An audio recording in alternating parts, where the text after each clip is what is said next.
Hello students, welcome to all. Welcome to the second session of this force and laws of motion of class 9. In this class we are going to study about the second law of Newton's second law of motion and Newton's third law of motion. In the last class we are discussed about Newton's first law of motion. Now we recall what is Newton's first law of motion. The Newton's first law of motion indicates the unbalanced external force is required. It acts on a body. The velocity of the body changes when the body gets an acceleration. So here some questions are arises. How the acceleration of the body depends upon force, and also one more question arises, how to measure the force. For answering these two questions, now we are going to once again this first law of motion. Newton's first law of motion says the change in state of motion depends upon the force. State of motion. Suppose very big stone is on the road. What we are doing now? I try to move on that side, but it's not a small, it is very big. I apply the force, only one person is not moving that side. But a group of members come and apply the force, then what happens? Naturally the stone starts to move. Now when apply the force, a group of members apply the force, then the stone naturally going on that side. So here what happens? The changing state of motion depends upon the magnitude of force. So greater the force, greater will be the motion. Okay. So similarly, I will take another example. Suppose a bullet is fired from a gun. The mass of the bullet is very small, but the velocity of the bullet is very high. So what happens? That bullet will kill a person. That's why here the velocity, the change in velocity is also depends upon the force. So for these two observations shows that, so change in state of motion and the change in velocity, these two depends upon the magnitude of force. So for observing these two, we conclude that finally the momentum is equal to mass into velocity. Now how to define the momentum? Momentum is defined as, the momentum of an object is defined as the product of mass and its velocity. The momentum can be represented as using the letter V, and mass is m and velocity is v. The unit of mass is kg and the unit of velocity is meter per second. We combine these to get kg meter per second. So kg meter per second is the SI unit of momentum. Now we can state Newton's second law of motion. The Newton's second law of motion states that the rate of change of momentum of any body is directly proportional to the applied force on it. Students, you can look at this figure. Here A is considered as acceleration of the body, m is mass of the body, and F is force. Students, you see this one. If in this rocket, the rate of acceleration of this rocket depends upon the applied force on it. How much you applied the force, and that much of speed will be increases. If you apply the less force, means here the force is nothing but it takes energy. How much energy it took, and that much of speed will be increases. If you put less energy, the acceleration will be less. Students, now let us start. What is the mathematical formulation of second law of motion? You can observe this one. Here an object of mass m M is moving along a straight line of initial velocity will be u. It is uniformly accelerated and gets a final velocity v in time t seconds.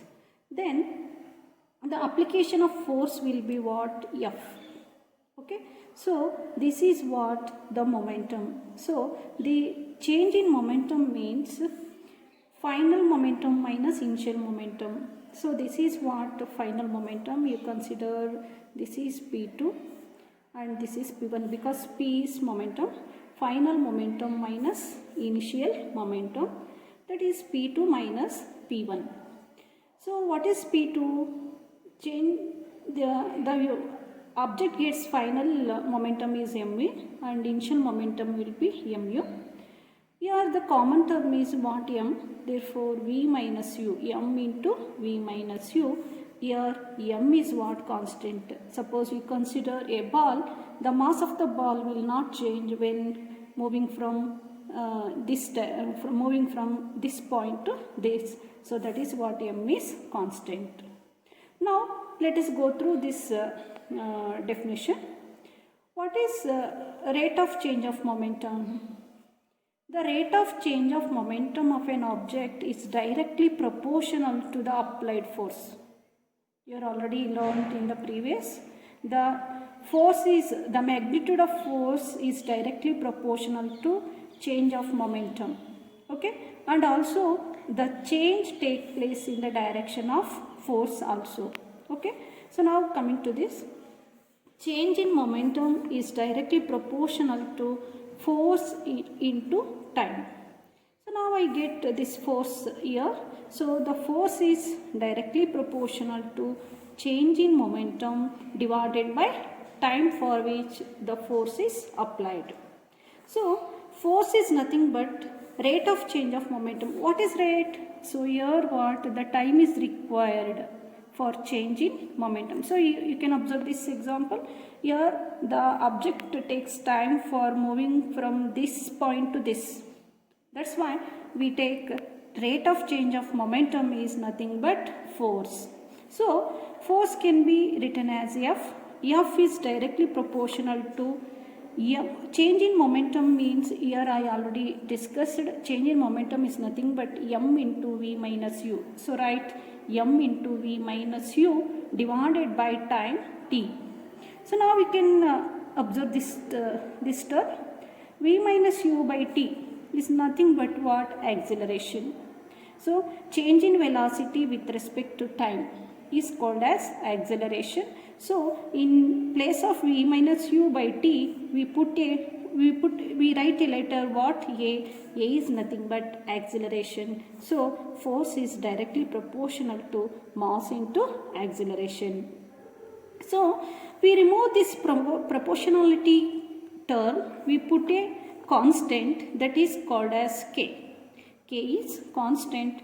We put a k value equal to 1, then we get f equal to k into ma. So k value is 1, then we get f is equal to what?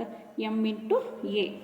So the force is nothing but mass into acceleration. So how to measure the force? Force is nothing but mass into acceleration. What is the SI unit of force? The SI unit of mass is kg and the SI unit of acceleration is meter per second square. So we combine these two, we get kg meter per second square. It is also read as Newton. The SI unit of force is nothing but Newton, and also it can be represented as capital letter N. So finally the second law of motion gives us method to measure the force. In which method to find the measure of the force acting on an object as a product of its mass and acceleration. Students, now we are already discussed Newton's laws of motion. In the first law of motion we discussed about inertia and momentum. Second law of motion also discussed. Now we are going to the third law of motion. In third law of motion we are discussed about the conservation of momentum. Now let us learn about third law of motion by using different examples. Third law of motion states that if a body exerts a force on a second body, the second body exerts a force that is equal in magnitude and opposite in direction. Students, you can look at this one. If a body exerts a force on a second body, here there are two bodies. Two bodies having different mass, but the force will be what? Same. You look at this example. I apply the force 50 Newton along the direction of the box. So the box also exerts an equal force in the opposite direction. So the box will also exerts a force in the opposite direction. What I apply the force of 50 Newton in this, I apply the one direction force, the box will also exerts a opposite direction but equal force but not in the same direction. So in easy language we can discuss about what is third law of motion. So in easy language we discuss like this: every action has an equal and opposite reaction. Every action has an equal and opposite reaction. ಪ್ರತಿಯೊಂದು ಕ್ರಿಯೆಗೂ ಸಮ ಮತ್ತು ವಿರುದ್ಧವಾದ ಪ್ರತಿಕ್ರಿಯೆ ಇರುತ್ತದೆ. ಇನ್ Kannada we say ಪ್ರತಿಯೊಂದು ಕ್ರಿಯೆಗೂ ಸಮ ಮತ್ತು ವಿರುದ್ಧವಾದ ಪ್ರತಿಕ್ರಿಯೆ ಇರುತ್ತದೆ. So that is what Newton's third law of motion. Students, here the two opposing forces are also known as action and reaction. Here two forces, the forward force and backward force. So like that. So these two forces are called as action and reaction. Here 50 Newton force apply the box, that is action. The box will also exert a force, that is what? Reaction. The force exerted by first body is action. The force exerted by second body is called as reaction. So the box will also exerts a force, that is what? Reaction, but in opposite direction. So the two opposing forces are also known as action and reaction. Now look at some examples in below. So here the walking. So in walking, a man will be walking here. Here the man push the road below backward. A man push the road below backward direction, that is what? Action. And also the road exerts an equal and opposite reaction in equal and opposite direction of force on your feet to make a move forward, that is what? Reaction. So now we can look at this one. Here a man pushed the road below backward direction, that is what? Action. But the road is also exerts an equal and opposite reaction. Equal and opposite reaction of force on your feet to make move forward direction, that is what? The action and reaction is equal and opposite reaction. So pushing the road is action and the road is also exerts a force, that is what? Reaction. Then only we are easily to walk. Now coming to the next example, jumping from boat. Here what happened? Here the sailor jumps in forward direction, that is what? Action. The boat moves backward. The boat moves backward, that is what? Reverse reaction. Okay, the sailor jumping from the boat, that is action.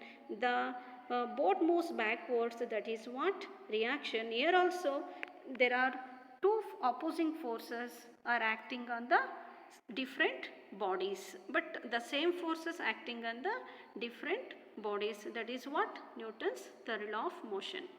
Now coming to the rocket. In the rocket, you already know that you are playing crackers in your Deepavali festival. So action is what? Here the gas is burning. The burning of gas is what? Action. The rocket will move in the direction, in opposite direction, that is what? Reaction. You are play with some rockets. So in childhood days, the burning of gas is an action. The rocket is moving forward direction in a opposite direction, that is what? Reaction. So these are all the some examples of Newton's third law of motion. Now look at this another example, recoil of gun. Here what happens? When a gun is fired, it exerts a forward force on the bullet. So the bullet moving forward direction, the bullet is moving very high speed. So that is what? Action. But the bullet exerts an equal and opposite reaction force on the gun. So what happened? The bullet is also exerts equal and opposite reaction force on the gun. So that is what? The body of the gun will touches our body. Okay. So that is what? Action and reaction. So you can see here. So here the mass of the bullet is very less comparatively the mass of the gun. So but the bullet is moving very high acceleration comparatively the gun. So what happened here? The bullet mass is very less comparatively the gun, but the bullet is moving very high speed, but the gun is moving very less speed. You can observe this one here. The small one is small circle is the bullet and the big circle is gun. So here the bullet is exerts a force on the gun, it is 50 Newton. The gun is also exerts a force on the bullet is 50 Newton. But what happened here? The bullet is moving very high speed comparatively the gun, but the gun, the mass very heavier. The mass of the gun is heavier comparatively the bullet. That's why it is moving very less speed. Okay, that's what? The same force can be applied on the different objects in a different direction. That is what the example of recoil of gun. Now coming to the swimming. So you are swimming in swimming is an hobby. So you are swimming in very so you can enjoy it with your swimming. So what happened? We can push the water in backward direction. That is what? Action. Our body is moving forward direction. That is what? Reaction. Pushing the water in backward direction is action. Our body is moving in forward direction, that is what? Reaction. So here also the same force can be applied. How much force you can apply the water, that much of speed will be increases. Okay. So that is also an example, good example of swimming. Students, here also you can learn about the rocket. So suppose you can apply the force, the burning of fuel is 50 Newton. So the same force can be used to move in upward direction. The rocket is moving upward direction. How much you force applied, and that much of energy can be used to move in the upward direction. These are all the some examples of Newton's third law of motion. Students, now we are going to start the last concept, that is what? Conservation of momentum. What is momentum? Momentum is nothing but mass into velocity. The product of mass and velocity is called as momentum. The conservation of momentum states that when two or more objects act upon one another, their total momentum remains constant provided no external force. Two or more objects means here I will take two objects, that is A and B. The ball A and ball B are the two objects. What happened? They are acting each other, they are collide with each other in middle one. Okay. So, and after the collision, the total momentum of initial and final momentum will remains constant when there is no external force applied on it. Students, if you look at this one, the velocity of A a little bit greater than that velocity of B. What is the momentum of A? The momentum of A is m1 u1. After the collision, the momentum of A is m1 v1 because here the initial velocity. After the collision we get the final velocity, that is what v, but in the initial velocity that is what u. So now we want to find the total momentum of initially. Okay, so now what is the momentum of the ball A? So the mass of the ball is you considered as m1 and the velocity will be what? The velocity of the ball A is u1. So now write the momentum is equal to m1 u1, m1 into u1, and the velocity, the mass of the ball is m2 and the velocity is initially, that is what? u2. So the momentum of A and B is m1 u1 and B is m2 u2. So now collide with each other. After the collision, what is the velocity, what is the momentum of A? Here there is no change in the mass because the ball remains same, but the velocity will be changes. That is what? The mass remains same. Therefore the mass of the ball A is m1, the mass of the ball B is m2. So then what is the momentum of after the collision? Yes, it gets final velocity, that will be what? v1, and the momentum of the ball B is v2. So because the momentum is mass into velocity. Now we want to find the total momentum of initially and the total momentum of finally. The initial momentum will be what? The m1 u1 plus m2 u2.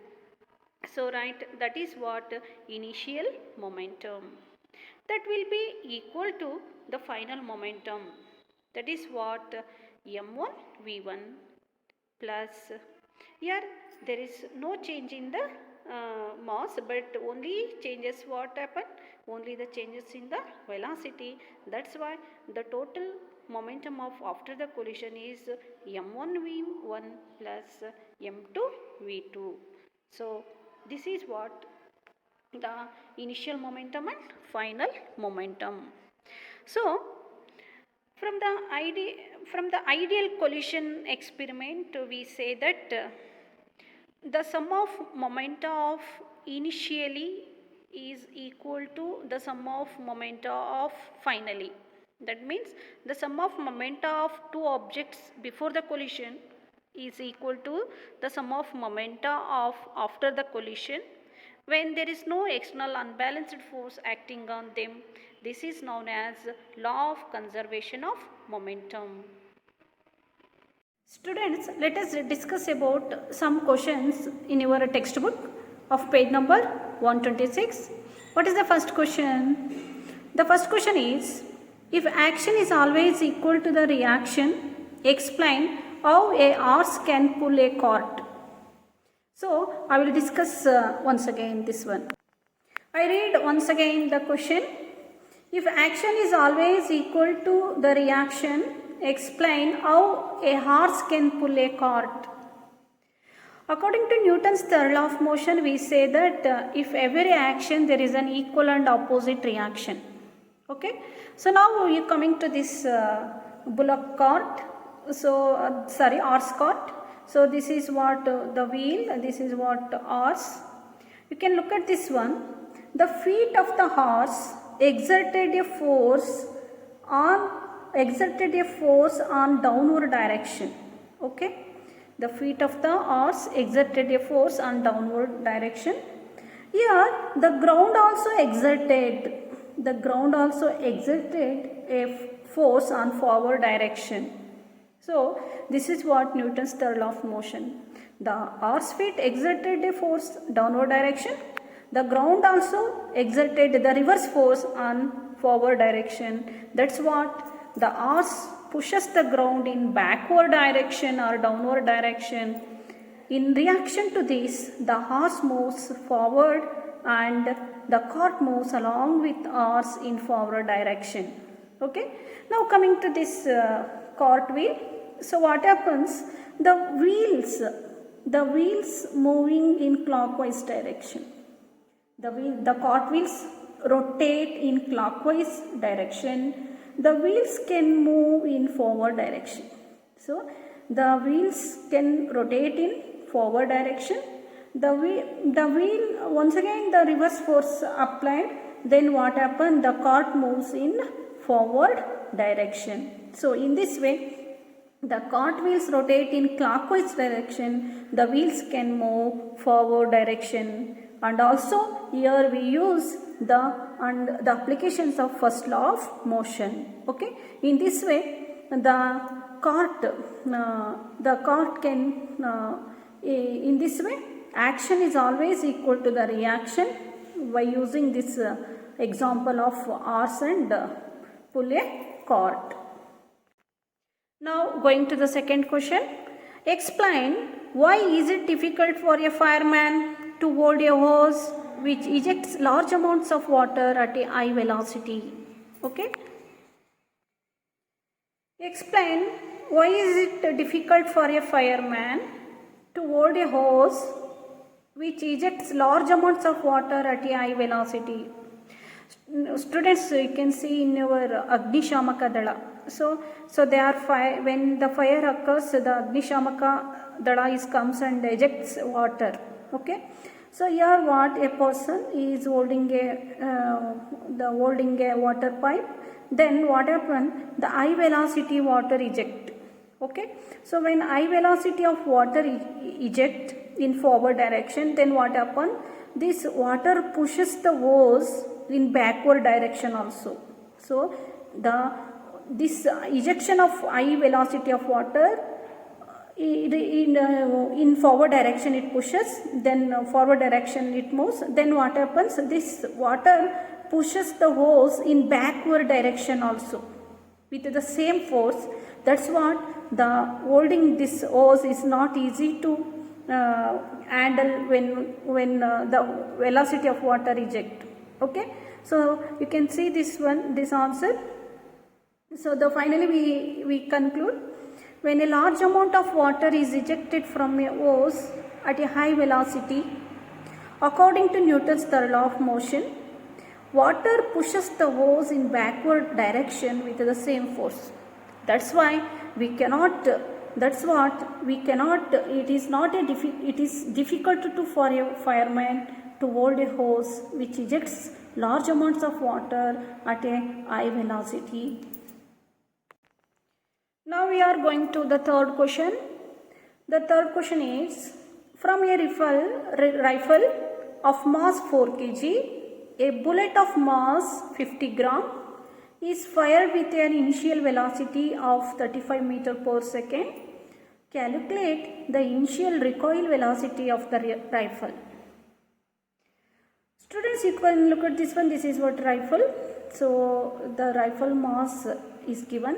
A rifle of mass, how much it is? 4 kg. A bullet, this is what a bullet. So this is what bullet of mass 50 gram. So it is given in gram. So is fired with an initial velocity will be what? V. So that is what? 35 meter per second. So this bullet the velocity of this bullet will be what? 35 meter per second. Now calculate the initial recoil velocity of the rifle. So now what we can find? We can find the velocity of this rifle. So according to Newton's third law of motion, the Newton's third law of motion states that if every action there is an equal and opposite reaction. Okay. What happens when the bullet is fired from the rifle? What happens? The body of this rifle will move backward direction.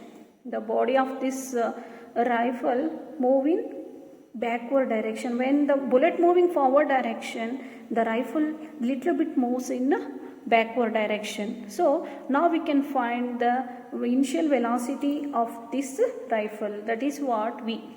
You look at this example. This is what rifle. It is capital M. It is 4 kg, and this bullet velocity will be 35, and the bullet mass is given, that is 50 gram, and the rifle velocity is capital V. Now apply the law of conservation of momentum. Now applying this law of conservation of momentum. What is law of conservation of momentum?